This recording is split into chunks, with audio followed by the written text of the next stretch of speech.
Doctor Sachin Raj అత్యాధునిక world class physiotherapy treatment తో అన్ని రకాల నొప్పులకు శాశ్వత పరిష్కారం.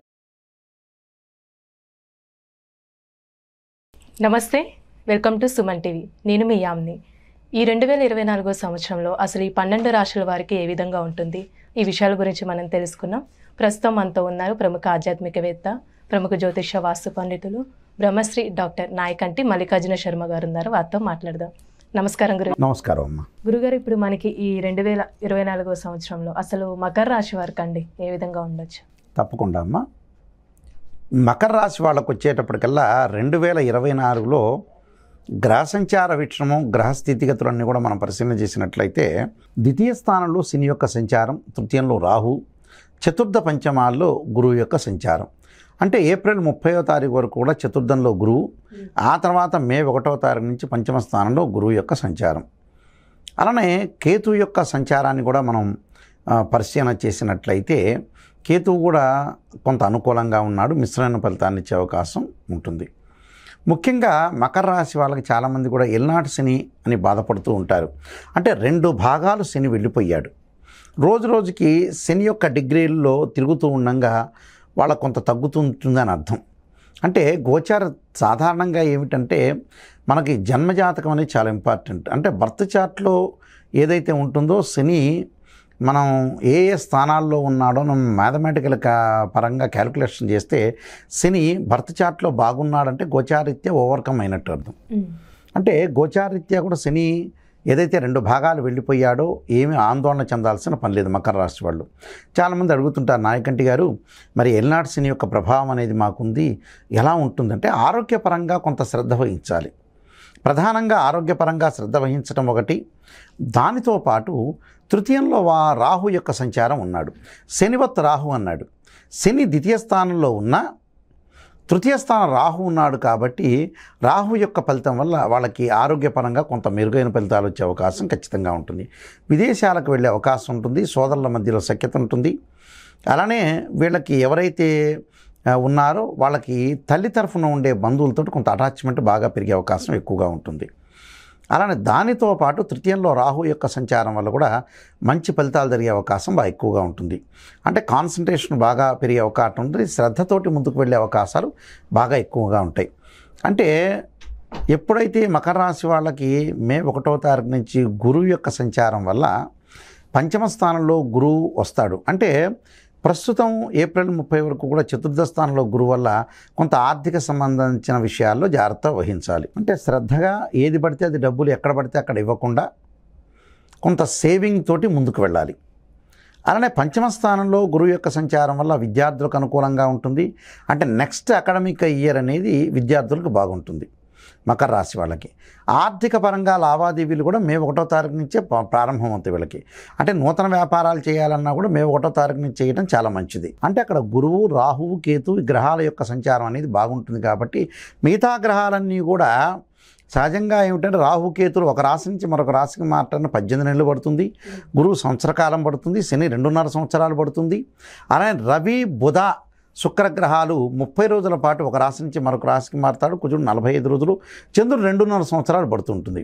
అంటే ఎకనామిక్ గ్రోత్ అనేది మే 1వ తారీఖు నుంచి ఉంటుంది. ఫైనాన్షియల్ సంబంధించిన ప్రాబ్లమాటిక్ లేకుండా ఉండటానికి మే 1 అనేది చాలా ఇంపార్టెంట్. మే 1 నుంచి స్టార్ట్ అవుతుందని అర్థం. అయితే గ్రాస్పింగ్ పవర్ ఉంది కదా అని మనం ఎక్కువగా అతిగా మాట్లాడటం వల్ల కూడా చాలా ప్రాబ్లమాటిక్ కొని తెచ్చుకునే అవకాశం ఉంటుంది. ఎందుకంటే ద్వితీయ స్థానంలో శని ఉండటం వల్ల ధనము, వాక్కు సంబంధించిన స్థానం అని అర్థం.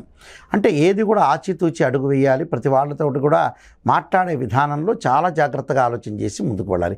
భార్యాభర్తల యొక్క సంబంధ బాంధవ్యాలు బాగా మెరుగుపడే అవకాశం ఉంటుంది. వీళ్ళ యొక్క పిల్లలు కూడా శ్రద్ధగా చదివే అవకాశాలు బాగా ఎక్కువ ఉంటాయి. విదేశాలకు వెళ్ళే అవకాశం చాలా మెరుగయ్యే అవకాశం ఎక్కువ ఉంటుంది.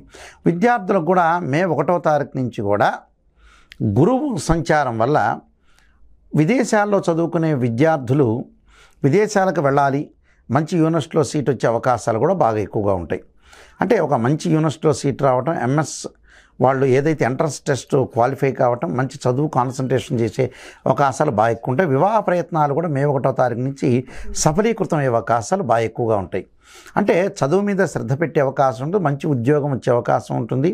అలానే ప్రైవేట్ సెక్టార్లో ఎవరైతే చేస్తున్నారో, ఎవరైతే ఫ్రెషర్స్ అంటే చదువుకొని బయటికి వచ్చే వ్యక్తులందరికీ కూడా వాళ్ళు ఎక్స్పెక్ట్ చేయనంత జాబ్, మంచి జాబ్ వచ్చే అవకాశం బాగా ఎక్కువగా అంటే ఉంటుంది. ప్రమోషన్స్ అనేవి ఉంటాయి. ప్రమోషన్స్ వచ్చే అవకాశం ఉంటుంది. అంటే ఏప్రిల్ వరకు ప్రమోషన్లు రావు, కానీ మే 1వ తారీఖు నుంచి ప్రమోషన్ వచ్చే అవకాశం ఉంటుంది.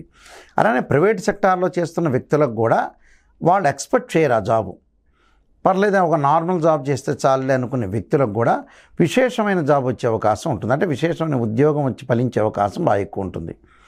కాబట్టి వాళ్ళకి గురుబలం అనేది బాగా తోడ్పడే అవకాశం ఉంటుంది. తీర్థయాత్రలు, ప్రయాణాలు చేయటం, ప్రయాణాల వల్ల లాభం కలుగుతుంది.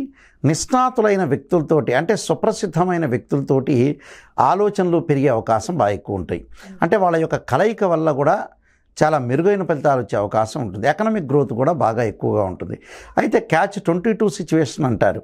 అంటే ఇంపాసిబుల్ సిచ్యువేషన్లో వాళ్ళు దానిలోకి వెళ్ళకూడదు. అంటే ఆ పని జరగదు కాబట్టి ఆ జరగని పనికి మనం వెళ్ళటం వల్ల టైం వేస్ట్ అయ్యే అవకాశం ఎక్కువగా ఉంటుంది. అంటే డోంట్ వేస్ట్ యువర్ టైం అని అర్థం. అంటే అనవసరమైన లావాదేవీలు జరపకుండా ఎంతవరకు మితంగా ఉండాలో మితభాషగా ఉండి ముందుకు వెళ్ళాలి. నిష్ణాతులైన వాళ్ళతోటి మంచిగా మాట్లాడవచ్చు. సుప్రసిద్ధమైన వ్యక్తులతోటి యొక్క కలయిక అనేది ఒకటి ఉంటుంది. ప్రధానంగా ప్రతి పనిలో కూడా విజయం సాధించే అవకాశం ఉంటుంది. విజయ సంకేతం కూడా ఏర్పడే అవకాశం బాగా ఎక్కువగా ఉంటుంది.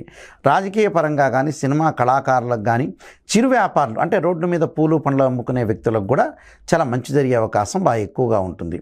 అంటే ప్రతి పనిలో కూడా కొంత విజయం సాధించే అవకాశం అనేది ఎక్కువగా ఉంటుంది. కాబట్టి నూతన వ్యాపారాలు ప్రారంభం చేసుకోవచ్చు. ఏదైనా సరే వ్యాపార పరంగా ముందుకు వెళ్ళచ్చు. ప్రతి దానిలో కూడా కొంత ఇల్లు కన్స్ట్రక్షన్ చేయటం, షేర్ మార్కెట్, ట్రేడ్ బిజినెస్ కూడా బాగా ఎక్కువగా ఉండే అవకాశం ఉంటుంది. బంగారు ఆభరణాలు, వాళ్ళు చేస్తున్న ఏదైతే ఉపాధ్యాయ వృత్తిలో కానీ, అలానే లెక్చరర్స్ కానీ, ప్రొఫెసర్స్ కానీ వాళ్ళందరికీ కూడా అనుకూలంగా ఉండటం, సంఘంలో కీర్తి ప్రతిష్టలు, పేరు ప్రఖ్యాతలు సంపాదించే అవకాశాలు బాగా మెండుగా ఉండే అవకాశం ఉంటుందమ్మా. అంటే రాశి వారికి ఎలాంటి పరిహారం చేసుకోవాలండి? తప్పకుండా అమ్మా. వీళ్ళు స్త్రీలు ముఖ్యంగా లలితా సహస్రనామ పారాయణం, రాజరాజేశ్వరి అమ్మవారిని, స్త్రీలకు కూడా చాలా మంచి అనుకూలమైన కాలం ఉంటుంది. మానసికంగా ఆందోళన తగ్గే అవకాశం బాగా ఎక్కువ ఉంటుంది. అంటే ఇంటిలో కుంకుమార్చన చేసుకోవాలి. అంటే దుర్గా అష్టోత్తరంతో, రాజరాజేశ్వరి అష్టోత్తరంతో ప్రధానంగా గురు శుక్రవారాల్లో చేయటం చాలా మంచిది ప్రాతకాలంలో. అలానే విద్యార్థులకు వచ్చేటప్పటికల్లా వీళ్ళకి ఏదైతే అకాడమిక్ ఇయర్ అనేది ఏప్రిల్ వరకు ఎగ్జామినేషన్ కంప్లీట్ అవుతాయి కాబట్టి గురువు యొక్క ఆరాధన చేయటం చాలా మంచిది. దానితో పాటు మిగతా వాళ్ళందరూ కూడా ఓం నమః శివాయ పంచాక్షర చేయటం, అలానే ఆరోగ్యపరంగా తత్పురుషాయ విద్యే మహాదేవాయ ధీమహే తన్నో రుద్ర ప్రచోదయాత్ అనే మంత్రాన్ని ఆరోగ్యపరంగా శరీరే జర్జరీభూతే వ్యాధిగ్రస్తే కళేబరి ఔషధం జాహ్నవీతోయం వైద్యో నారాయణ హరి అనే మంత్రాన్ని చక్కగా చదువుకోవటం వల్ల కూడా మంచి మెరుగైన ఫలితాలు అనేవి ఏర్పడే అవకాశం ఖచ్చితంగా ఉంటుందమ్మా. చాలా చక్కగా తెలియజేశారు గురుగారు. ధన్యవాదాలు. నమస్కారం.